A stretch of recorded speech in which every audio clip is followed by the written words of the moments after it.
আসসালামু আলাইকুম। মহার্ঘ ভাতা নিয়ে একটা বড় সুখবর। আজ ৯ জানুয়ারি দুপুর ১টায় সময় টিভিতে একটা নিউজ প্রকাশ পেয়েছে। এখানে হেডলাইন দেওয়া হয়েছে মহার্ঘ ভাতা নিয়ে আসছে বড় সুখবর। চলুন আমরা পুরো নিউজটি পড়ব। দেখা যাক কি সুখবর অপেক্ষা করছে সরকারি চাকরিজীবীদের জন্য। তার আগে মহার্ঘ ভাতার সকল আপডেট পেতে চ্যানেলটি অবশ্যই সাবস্ক্রাইব করে রাখুন। তো চলুন পুরো নিউজটি আমরা পড়ে দেখি। মহার্ঘ ভাতা নিয়ে বড় সুখবর। সরকারি কর্মকর্তা ও কর্মচারীদেরকে সরকার মহার্ঘ ভাতা দেওয়ার যে সিদ্ধান্ত নিয়েছে তা শিগগিরই বাস্তবায়ন হবে বলে জানিয়েছেন জনপ্রশাসন মন্ত্রণালয়ের সিনিয়র সচিব ডক্টর মুখলিসুর রহমান। বৃহস্পতিবার অর্থাৎ আজ ৯ জানুয়ারি সচিবালয়ে সাংবাদিকদের সঙ্গে আলাপকালে তিনি এই কথা জানান।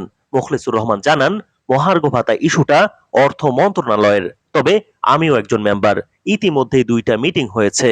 মহার্ঘ ভাতা খুব শিগগিরই হবে, তবে এবার ব্যতিক্রম হবে। আগে পেনশনভোগীরা মহার্ঘ ভাতা পেত না, তবে এবার পাবে, একটা রিজনেবল পাবে।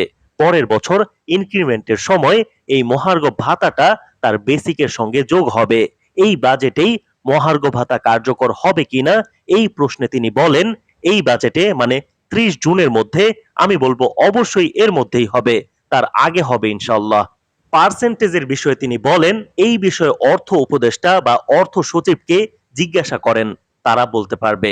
কোন মাস থেকে ধরা হবে মহার্ঘ ভাতা সেই বিষয়ে সচিব বলেন, অনুমান করে বলা ঠিক হবে না। এই বিষয়ে অর্থ উপদেষ্টা ও অর্থ সচিব পরিষ্কার করে বলতে পারবেন। সংশোধিত বাজেটে সরকারি কর্মকর্তা কর্মচারীদের জন্য মহার্ঘ ভাতা খাতে বরাদ্দ রাখার চিন্তাভাবনা করা হচ্ছে।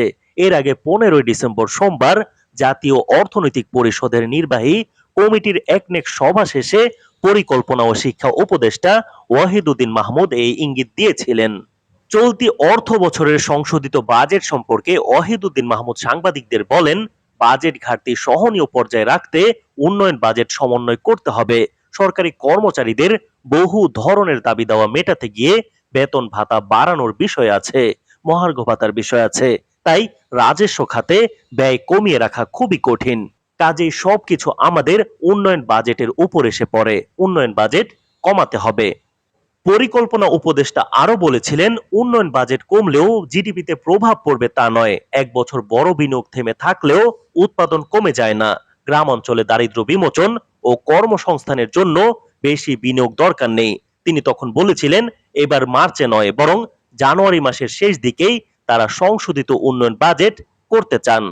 তো এই আপডেটটি আপনাদের আমরা আগেই জানিয়েছিলাম। সেই আপডেট অনুযায়ী আজকেও কিন্তু একটি বৈঠক হয়েছে, যেটা আমরা আজকের সময় টিভির প্রতিবেদনে দেখতে পাচ্ছি। তো এই বিষয়ে আপনাদের কি মতামত অবশ্যই কমেন্ট বক্সে জানাবেন। ধন্যবাদ।